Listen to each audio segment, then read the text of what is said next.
नमस्कार, KP news 24/7 में आपका स्वागत है। मैं हूं पूजा आपके साथ। आइए सबसे पहले देखते हैं मुख्य समाचार। बीदर में महेश फंक्शन हॉल से रामपुर कॉलोनी ओएसटी तक से सीसी रोड के निर्माण कार्य का कर्नाटक के cabinet minister for municipal administration and हज रहीम खान के हाथों किया गया उद्घाटन। कर्नाटक के मंड्या में गारंटी सम्मेलन, कांग्रेस का शक्ति प्रदर्शन।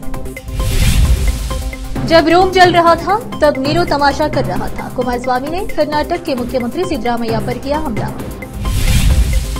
धर्म और अधर्म की इस लड़ाई में भगवान कृष्ण हमारे साथ, बोले दिल्ली के मुख्यमंत्री अरविंद केजरीवाल।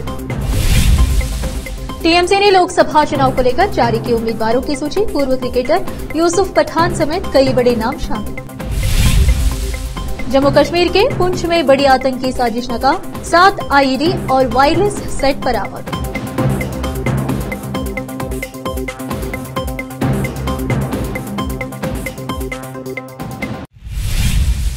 अब समाचार विस्तार से।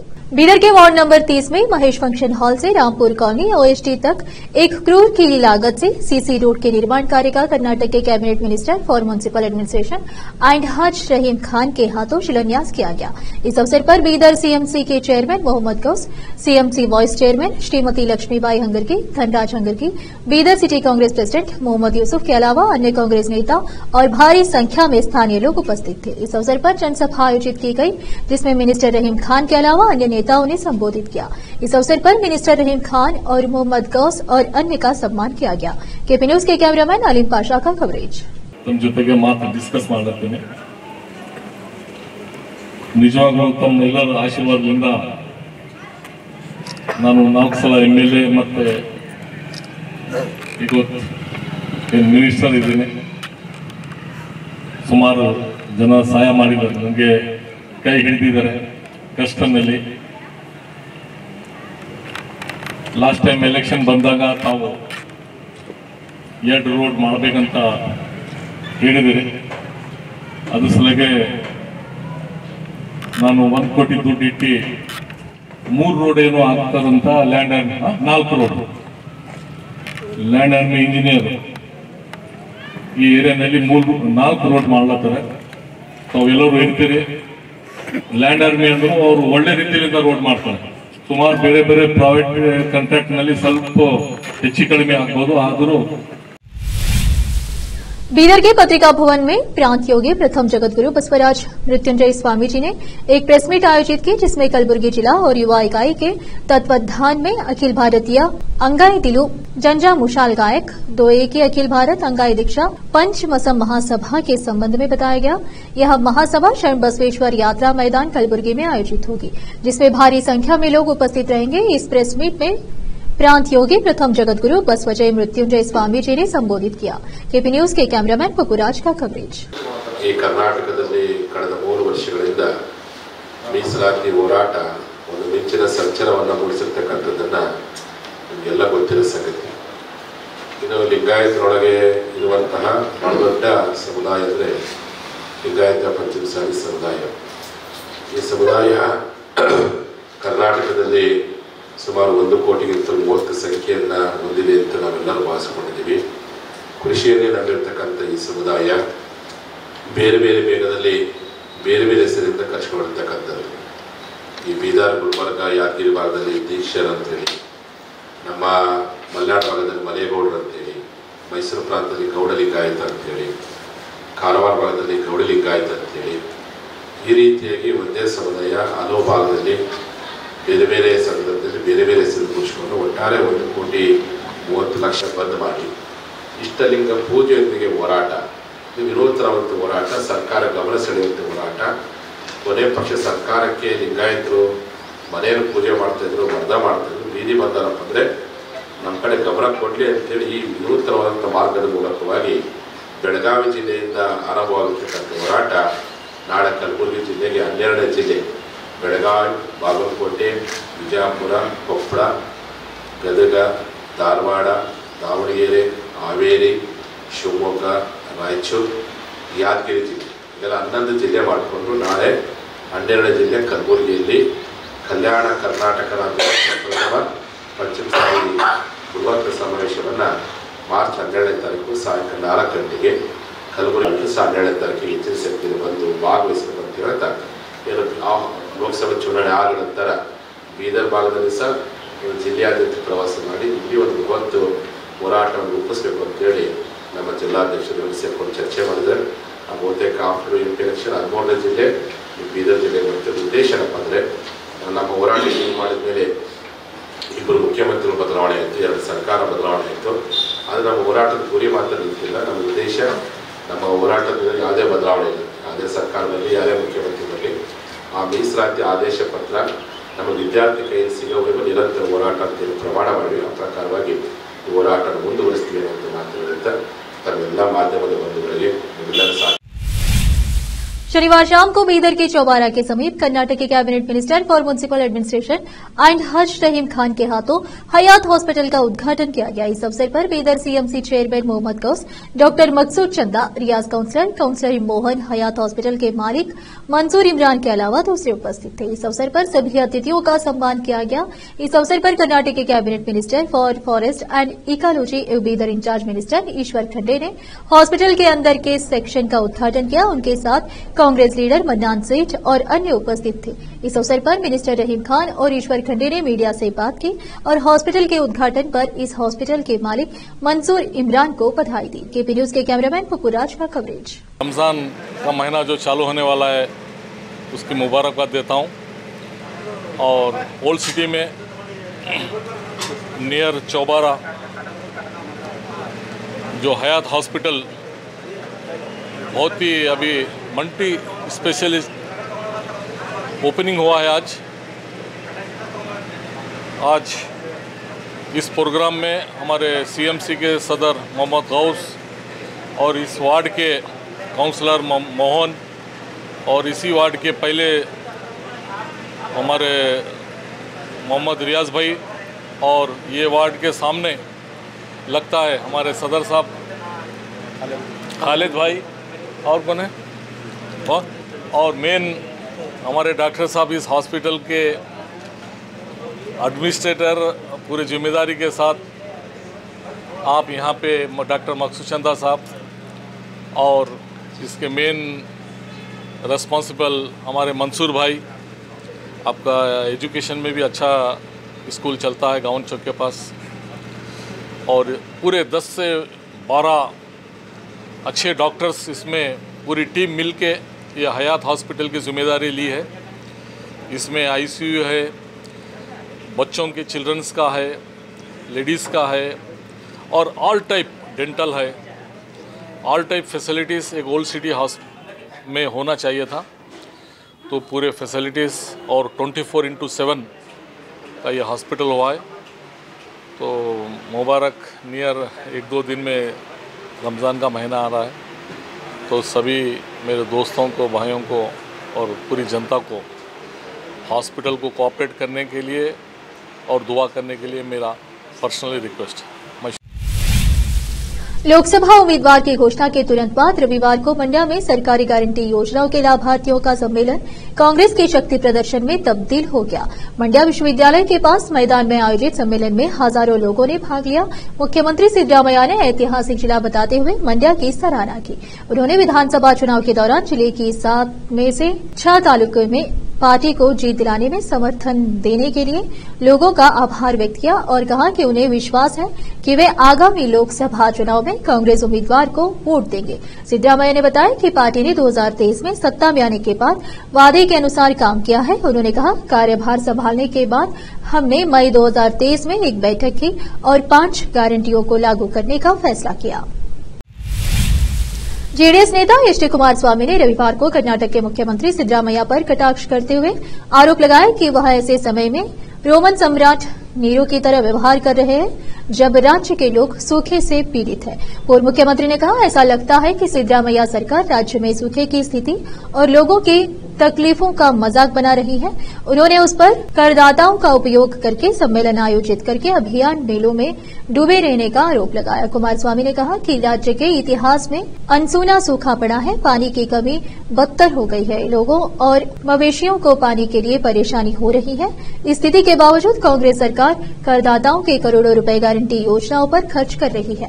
उन्होंने कहा, जब रूम जल रहा था तब नीरो ने खिलवाड़ किया था। सिद्धरामैया, आप हमारे नीरो है, राज्य के लिए शून्य। आपको लोगों की चिंता नहीं है, आप केवल चुनाव के बारे में चिंतित है। उन्होंने कहा कि राज्य के लोग यह सुनिश्चित करेंगे। और फिलहाल लेते एक छोटा सा ब्रेक।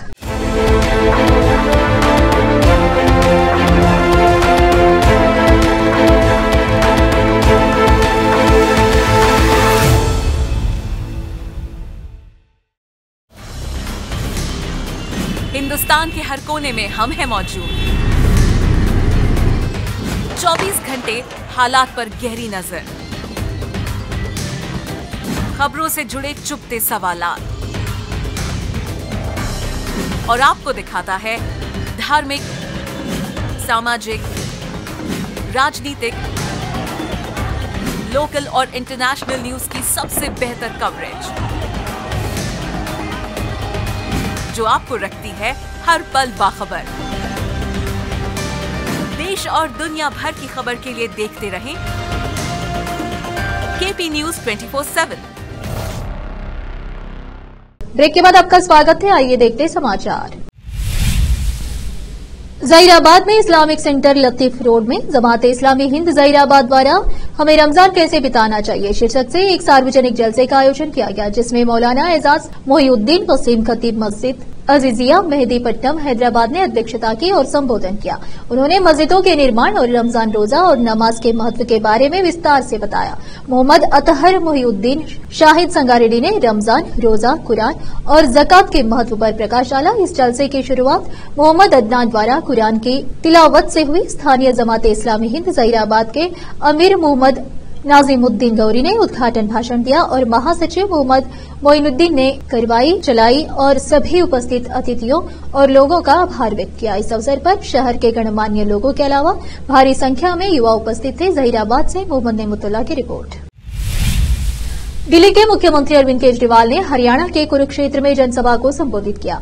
इस दौरान उन्होंने धर्म और अधर्म की बातें कही। उन्होंने कहा, यह धर्म और अधर्म के बीच की लड़ाई है। हम जानते हैं कि पांडव जीते, लेकिन कौरवों के पास सब कुछ था। पांडवों के साथ भगवान कृष्ण थे, हमारे पास क्या है? हमारे साथ हम भी बहुत छोटे हैं, लेकिन हमारे साथ भगवान कृष्ण हैं। साथ ही उन्होंने हरियाणा के जनता को यह भी कहा कि इस बार गलती मत करना, प्रधानमंत्री चुनने के चक्कर में मत पड़ो।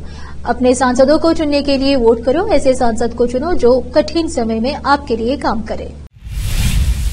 ममता बनर्जी की तृणमूल कांग्रेस टीएमसी ने पश्चिम बंगाल की सभी 42 सीटों के लिए लोकसभा चुनाव के लिए उम्मीदवारों की सूची की घोषणा कर दी है। पूर्व क्रिकेटर यूसुफ पठान बहरामपुर लोकसभा सीट से टीएमसी के उम्मीदवार होंगे।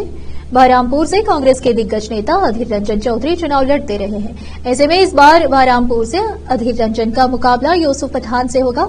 टीएमसी ने बंगाल की कृष्णानगर लोकसभा सीट से मुआ मोइत्रा को फिर से उम्मीदवार बनाया है। तृणमूल कांग्रेस राष्ट्रीय महासचिव व सांसद अभिषेक बनर्जी ने 42 लोकसभा सीटों के लिए तृणमूल कांग्रेस के उम्मीदवारों की लिस्ट जारी की। उन्होंने बताया कि आसनसोल से टीएमसी की लोकसभा सीट के उम्मीदवार शत्रुघ्न सिन्हा होंगे। ममता बनर्जी ने घोषणा की है कि तृणमूल कांग्रेस पश्चिम बंगाल में अकेले चुनाव लड़ेगी। इसके साथ ही असम, मेघालय में भी चुनाव लड़ेगी।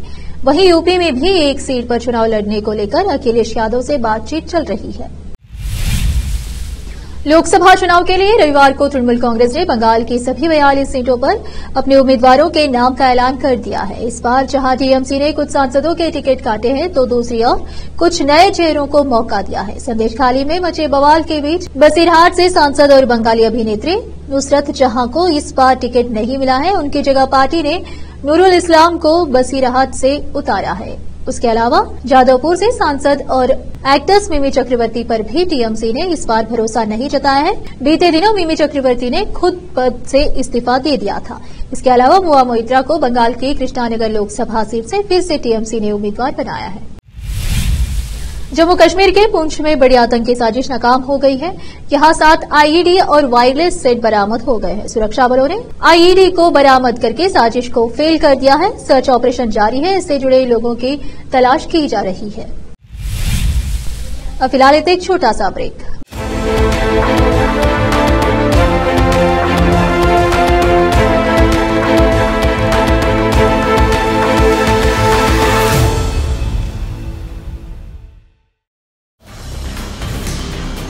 हिंदुस्तान के हर कोने में हम हैं मौजूद। 24 घंटे हालात पर गहरी नजर, खबरों से जुड़े चुपते सवालात, और आपको दिखाता है धार्मिक, सामाजिक, राजनीतिक, लोकल और इंटरनेशनल न्यूज की सबसे बेहतर कवरेज, जो आपको रखती है हर पल बाखबर।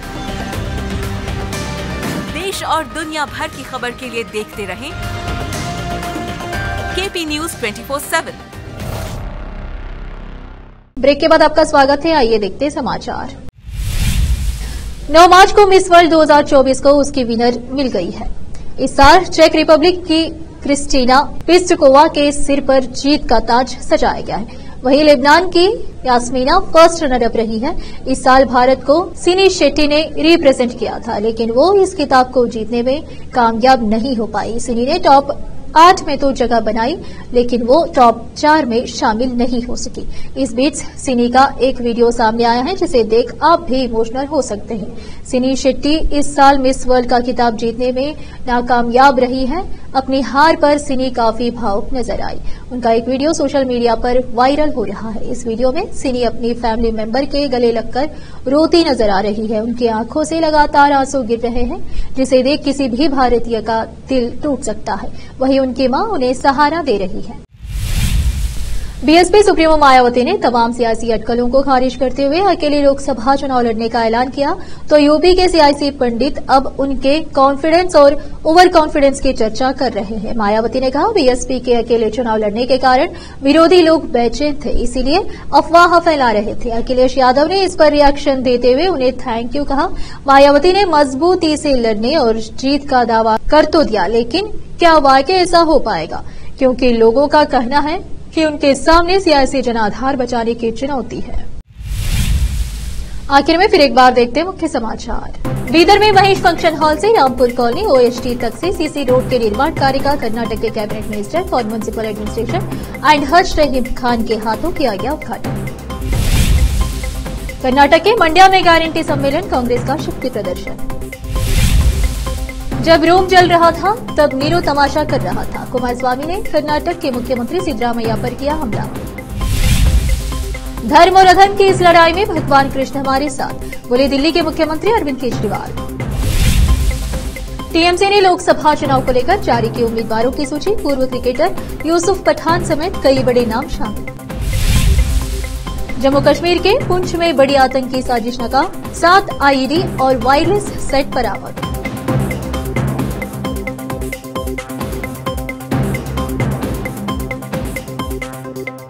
केपी न्यूज में इतना ही। देश प्रदेश के समाचारों के लिए देखते रहिए आपका अपना चैनल केपी न्यूज 24/7। धन्यवाद।